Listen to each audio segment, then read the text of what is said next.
હવે પછીનો ટોપિક આપણે જે અભ્યાસ કરવાનો છે એ છે વેગ અભિવ્યક્તિ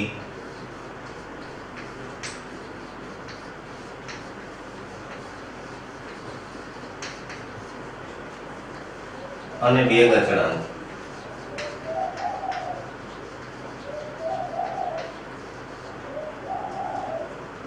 વેગ અભિવ્યક્તિ છે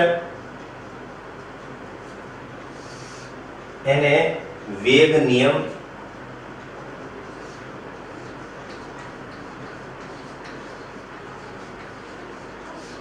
અથવા વેગ રજૂઆત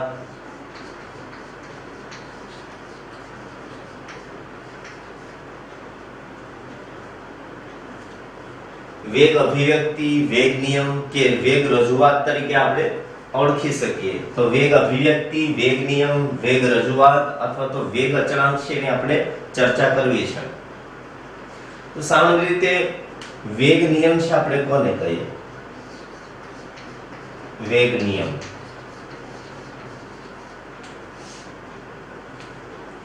રાસાયણિક પ્રક્રિયાનો પ્રક્રિયા વેગ પ્રક્રિયકની સાંદ્રતાના અનુસંધાનમાં રજૂ કરતા નિયમને વેગ નિયમ છે કહેવાય. તો પ્રક્રિયકની સાંદ્રતાના પર્યાયના અનુસંધાનમાં જો આપણે પ્રક્રિયાનો પ્રક્રિયા વેગ નક્કી કરતા હોઈએ તો એ વેગ નિયમ છે. એટલે વેગ નિયમને આપણે વ્યાખ્યા આપી શકીએ રાસાયણિક પ્રક્રિયાનો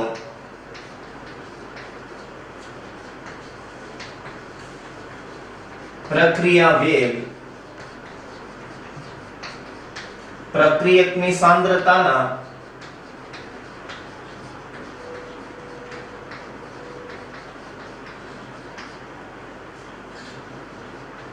પર્યાયમાં રજૂ કરતા નિયમને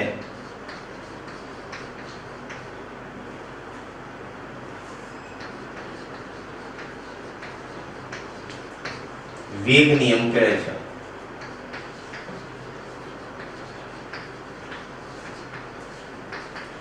તો રાસાયણિક પ્રક્રિયાનો પ્રક્રિયા વેગ નક્કી કરીએ છીએ પણ માત્ર ને માત્ર કોના અનુસંધાનમાં? પ્રક્રિયકની સાંદ્રતાના અનુસંધાનમાં. પ્રક્રિયકની સાંદ્રતા છે એના પર્યાયમાં આપણે જો રાસાયણિક પ્રક્રિયાનો પ્રક્રિયા વેગ નક્કી કરતા હોઈએ તો એ વેગ નિયમ છે અથવા તો વેગ રજૂઆત છે અથવા તો વેગ અભિવ્યક્તિ છે. સામાન્ય રીતે પ્રક્રિયાનો પ્રક્રિયા વેગ એ પ્રક્રિયકની સાંદ્રતાના અનુસંધાનમાં શા માટે રજૂ કરીએ છીએ? તો સવાલ એ છે કે આપણે પહેલા જ અભ્યાસ કરો કે રાસાયણિક પ્રક્રિયાનો પ્રક્રિયા વેગ જેમ જેમ સમય પસાર થતો જાય છે અને રાસાયણિક પ્રક્રિયાનો પ્રક્રિયા વેગ છે એ ઘટે છે તો એનો અર્થ એવો થયો કે જેમ પ્રક્રિયકની સાંદ્રતા છે એ ઘટતી જાય એમ એમ રાસાયણિક પ્રક્રિયાનો પ્રક્રિયા વેગ છે એ ઘટે છે. અથવા તો એનું ઉલટું વિચારીએ કે જો પ્રક્રિયકની સાંદ્રતા છે આપણે વધારતા હોઈએ તો રાસાયણિક પ્રક્રિયાનો પ્રક્રિયા વેગ વધે. તો રાસાયણિક પ્રક્રિયાનો પ્રક્રિયા વેગ વધે છે અથવા રાસાયણિક પ્રક્રિયાનો પ્રક્રિયા વેગ છે ઘટે છે એનો આધાર છે કોના ઉપર છે? પ્રક્રિયકની સાંદ્રતા ઉપર છે. કેમ કે સાંદ્રતામાં આપણે કોઈ પણ પ્રકારનો ફેરફાર કરીએ છીએ ઘટાડો કે વધારો તો એ પ્રક્રિયાના પ્રક્રિયા વેગને અસર કરે છે. એટલે આપણે રાસાયણિક પ્રક્રિયાનો પ્રક્રિયા વેગ પ્રક્રિયકની સાંદ્રતાના અનુસંધાનમાં રજૂ કરતા હોઈએ તો એ વેગ રજૂઆત છે આપેલી રાસાયણિક પ્રક્રિયા માટે અથવા તો વેગ નિયમ છે કે વેગ અભિવ્યક્તિ છે. વેગ નિયમના અનુસંધાનમાં એક કોમન પ્રક્રિયાનો વિચાર કરીએ. ધારો કે AA plus BB gives CC plus DD કોઈક રાસાયણિક પ્રક્રિયા છે. અહીંયા small a, small b, small c અને સ્મોલ d. તો A અને B જે સ્મોલ છે પ્રક્રિયક A અને B ના તત્વયુગ્મિતિ ગુણાંકો છે. C કેપિટલ અને કેપિટલ D એ નિપજો છે અને સ્મોલ c અને સ્મોલ d એ એના તત્વયુગ્મિતિ ગુણાંકો છે. આપેલી પ્રક્રિયા માટે વેગ નિયમ અનુસાર પ્રક્રિયાનો પ્રક્રિયા વેગ લખીએ તો પ્રક્રિયા વેગ બરાબર આપણે ધોરણ 11 ની અંદર ગુલબર્ગ અને વાગનો સક્રિય જથ્થાનો નિયમ છે ભણ્યા. તો વેગ નિયમની અંદર સેમ પ્રકારે આપણે વેગ નિયમ લખી શકીએ. ગુલબર્ગ અને વાગનો સક્રિય જથ્થાનો નિયમ એવું કહે છે કે રાસાયણિક પ્રક્રિયાનો પ્રક્રિયા વેગ પ્રક્રિયકોની સાંદ્રતાના યોગ્ય ઘાતાંકના ગુણાકારના સમપ્રમાણમાં હોય છે. તો પ્રક્રિયકોની સાંદ્રતાના યોગ્ય ઘાતાંકના ગુણાકારના સમપ્રમાણમાં હોય તો સૌપ્રથમ આપણે એવું લખી શકીએ કે પ્રક્રિયા વેગ ઇઝ પ્રોપોર્શનલ ટુ પ્રક્રિયક અહીંયા આપણો A છે તો પ્રક્રિયક A ની સાંદ્રતા, બીજો પ્રક્રિયક B છે તો પ્રક્રિયક B ની સાંદ્રતા, એનો યોગ્ય ઘાતાંક, આપણને ઘાતાંક ખબર નથી આપેલી પ્રક્રિયા માટે તો ઘાતાંક તરીકે x અને y લઈએ તો આપેલી પ્રક્રિયા માટેનો પ્રક્રિયા વેગ એ પ્રક્રિયક સંઘની સાંદ્રતાના યોગ્ય ઘાતાંકના ગુણાકારના સમપ્રમાણમાં છે. તો આ જે રજૂઆત છે એ વેગ નિયમ અથવા તો વેગ રજૂઆત છે કે જેમાં પ્રક્રિયકોની સાંદ્રતાના અનુસંધાનમાં આપણે રાસાયણિક પ્રક્રિયાનો પ્રક્રિયા વેગ છે લખો.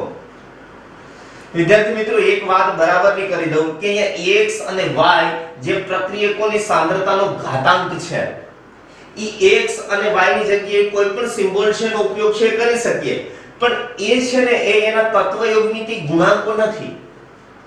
એટલે કોઈ રાસાયણિક પ્રક્રિયા માટે પ્રક્રિયા વેગ છે લખતા હોઈએ ત્યારે પ્રક્રિયકની સાંદ્રતાનો ઘાતાંક એ એનો તત્વયોગનીતિ ગુણાંક હોય અને ન પણ હોય. એટલે કોઈ રાસાયણિક પ્રક્રિયા માટે પ્રક્રિયાનો પ્રક્રિયા વેગ દર્શાવતા હોઈએ અથવા તો એના ઘાતાંક લખતા હોઈએ તો એ પ્રાયોગિક રાશિ છે. એટલે આપણી તત્વયોગનીતિ ગુણાંકો એ જ એના ઘાતાંક હોય એવું જરૂરી નથી.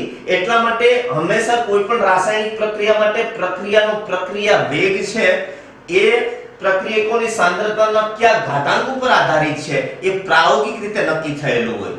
એટલા માટે ક્યારેય પણ બોર્ડની એક્ઝામની અંદર જ્યારે પણ તમને પ્રશ્ન પૂછતા હોઈએ ત્યારે ટેક્સ્ટ બુક તમારું જે પાઠ્યપુસ્તક છે પાઠ્યપુસ્તકની અંદર આપેલા રિએક્શનો છે એને પ્રાધાન્ય આપવામાં આવતું હોય. કેમ કે અન્ય પ્રક્રિયા માટેનો તત્વયોગનીતિ ગુણાંક એનો ઘાતાંક જે છે એ હોય અને ન પણ હોય એ પ્રાયોગિક રીતે નક્કી થાય. એટલા માટે ઘાતાંક છે એ આપેલી પ્રક્રિયા માટે પાઠ્યપુસ્તકના અનુસંધાનમાં આપણે જાણતા હોઈએ પ્રાયોગિક તો એની વાત છે કરી શકાય. તો અહીંયા x અને y લખીએ છીએ એ એના તત્વયોગનીતિ ગુણાંકો નથી. પ્રોપોર્શનલ ટુ ને દૂર કરીએ તો પ્રક્રિયા વેગ બરાબર k ઇન્ટુ પ્રક્રિયક A ની સાંદ્રતા રેસ ટુ x પ્રક્રિયક B ની સાંદ્રતા રેસ ટુ y. તો અહીંયા તમે જુઓ તો રાસાયણિક પ્રક્રિયાનો પ્રક્રિયા વેગ છે આપણે પ્રક્રિયકોની સાંદ્રતાના અનુસંધાનમાં રજૂ કર્યો છે માટે એ વેગ નિયમ છે. અહીંયા k છે એ સપ્રમાણતા અચળાંક છે. k સપ્રમાણતા અચળાંક છે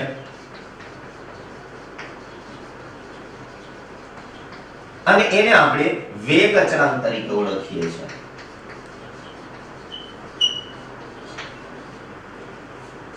હવે આપેલું સમીકરણ છે એને આપણે 1 કહીએ તો સમીકરણ 1 છે એને આપણે વિકલન વેગ નિયમ અથવા તો વિકલનીય વેગ સમીકરણ તરીકે રજૂ કરી શકીએ.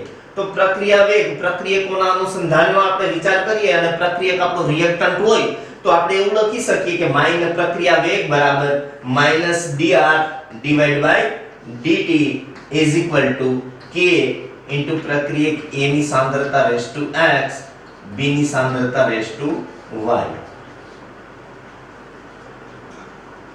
તો સમીકરણ 2 છે બની ગયું વિકલનીય વેગ સમીકરણ અથવા તો વિકલની વેગ રજૂઆત અથવા તો વિકલની વેગ અભિવ્યક્તિ છે એ કહી શકાય કે જેની અંદર પ્રક્રિયાનો પ્રક્રિયા વેગ છે પ્રક્રિયકોની સાંદ્રતાના અનુસંધાનમાં અભિવ્યક્ત કરવામાં આવ્યો છે. આપણે એક ઉદાહરણ લઈએ. ધારો કે કોઈ એક રાસાયણિક પ્રક્રિયા છે 2NO gas plus O2 gas gives 2NO2 gas. હવે આપેલી પ્રક્રિયા માટે પ્રક્રિયાનો પ્રક્રિયા વેગ વેગ નિયમ વિકલની વેગ નિયમ અનુસાર દર્શાવો તો વેગ નિયમ અનુસાર આપણે કહી શકીએ પ્રક્રિયા વેગ બરાબર વેગ અચળાંક k પ્રક્રિયક છે આપણી પાસે NO તો NO ની સાંદ્રતા બીજો પ્રક્રિયક છે O2 છે તો O2 ની સાંદ્રતા. હવે સમજી લો એ ઘાતાંક છે આપણે કયો લખવો ઘાતાંક છે કયો લખીએ આપણે તો એવું ના કરી શકાય કે પ્રક્રિયકનો અહીંયા તત્વયુગમિતિ ગુણાંક 1 2 અને અહીંયા 1 છે તો એનો ઘાતાંક એ તો હોય પણ ન હોય પણ અહીંયા આપેલી પ્રક્રિયા માટેનો તત્વયુગ્મિતિ ગુણાંક જે છે એ જેનો ઘાતાંક છે, પણ જરૂરી નથી કે એનો તત્વયુગ્મિતિ ગુણાંક છે, હોય અને ન પણ હોય, એ પ્રાયોગિક રીતે નક્કી થયેલું છે. તો આપેલી પ્રક્રિયાનો પ્રાયોગિક રીતે પ્રક્રિયા વેગ બરાબર k * no ની સાંદ્રતા રેઝ ટુ 2 O2 ની સાંદ્રતા રેઝ ટુ 1 એ આપેલી પ્રક્રિયા માટેનો પ્રક્રિયા વેગ લખી શકીએ. એક સમીકરણ છે, આપણે જોઈએ H2 gas plus I2 gas gives 2HI gas. પ્રાયોગિક રીતે આપેલી પ્રક્રિયાનો પ્રક્રિયા વેગ નિયમ અનુસાર પ્રક્રિયા વેગ બરાબર k H2 ની સાંદ્રતા રેઝ ટુ 1 I2 ની સાંદ્રતા રેઝ ટુ 1. તો બંનેના પ્રાયોગિક રીતે ઘાતાંક છે એ એક છે, જેને આપણે પ્રક્રિયાનો પ્રક્રિયા ક્રમ તરીકે પણ ઓળખી શકીએ. તો અહીંયા પ્રક્રિયાનો ક્રમ 1 છે, ને તત્વયુગ્મિતિ ગુણાંક 1 છે. પ્રક્રિયકોની સાંદ્રતાના યોગ્ય ઘાતાંકને તે પ્રક્રિયકની સાપેક્ષમાં પ્રક્રિયાનો પ્રક્રિયા ક્રમ છે એ કહેવાય. તો આ જે તત્વયુગ્મિતિ ગુણાંક હોય અને ન પણ હોય, અહીંયા એક તત્વયુગ્મિતિ ગુણાંક છે, તો સદભાગ્ય આપેલી પ્રક્રિયા માટે પણ તત્વયુગ્મિતિ ગુણાંક 1 છે. પણ આપણે એવું રિએક્શન જોઈએ, જેમ કે CHCl3 ક્લોરોફોર્મ, એની પ્રક્રિયા ડાઇક્લોરિન સાથે કરીએ +Cl2 gives CCl4 carbon tetrachloride અને હાઇડ્રોક્લોરિક એસિડ બનતું હોય HCl. તો આપેલી પ્રક્રિયા માટે આપણે પ્રક્રિયા વેગ લખીએ, તો પ્રક્રિયા વેગ બરાબર k CHCl3 ની સાંદ્રતા રેઝ ટુ 1 Cl2 ની સાંદ્રતા રેઝ ટુ 1/2. અહીંયા તમે જોઈ શકો છો કે પ્રક્રિયા વેગ એ ક્લોરોફોર્મની સાંદ્રતાના 1 ઘાતાંકના સમપ્રમાણમાં છે, જ્યારે Cl2 ની સાંદ્રતાના 1/2 ઘાતાંકના સમપ્રમાણમાં છે. તો અહીંયા તત્વયુગ્મિતિ ગુણાંક 1/2 નહોતો, તેમ છતાં પ્રાયોગિક રીતે Cl2 ની સાંદ્રતાનો ઘાતાંક છે 1/2 છે.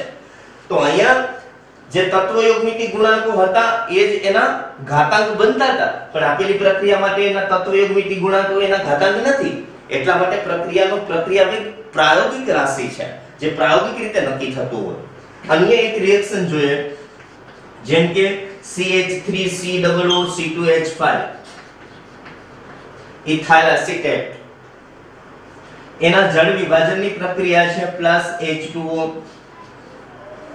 gives આપણને એસિડ અને આલ્કોહોલ મળતો હોય CH3COOH એસિટિક એસિડ, C2H5OH અને ઇથેનોલ મળે છે. તો એસિડ અને આલ્કોહોલ એસ્ટરના જળ વિભાજનથી આપણને મળે છે. એસ્ટરનું જળ વિભાજન કર્યું. આપેલી પ્રક્રિયા માટે પ્રાયોગિક રીતે પ્રક્રિયાનો પ્રક્રિયા વેગ લખીએ, તો પ્રક્રિયા વેગ બરાબર k CH3COO2H5 જે આપણો પ્રક્રિયક છે ની સાંદ્રતા રેઝ ટુ 1 H2O ની સાંદ્રતા રેઝ ટુ 0. તો આમનો તત્વયુગ્મિતિ ગુણાંક છે H2O નો 1 છે, છતાં એમનો ઘાતાંક છે એ 0 છે. અહીંયા જો એસિટિક એસિડ નો તત્વયુગ્મિતિ ગુણાંક 1 છે, તો એનો ઘાતાંક પણ 1 છે. તો જરૂરી નથી કે પ્રક્રિયા વેગ છે એ તત્વયુગ્મિતિ ગુણાંકો હોય. એટલે હંમેશા રાસાયણિક પ્રક્રિયાનો પ્રક્રિયા વેગ પ્રાયોગિક રીતે નક્કી થાય એ એના તત્વયુગ્મિતિ ગુણાંકો ઉપર આધાર રાખે પણ અને ના પણ રાખે.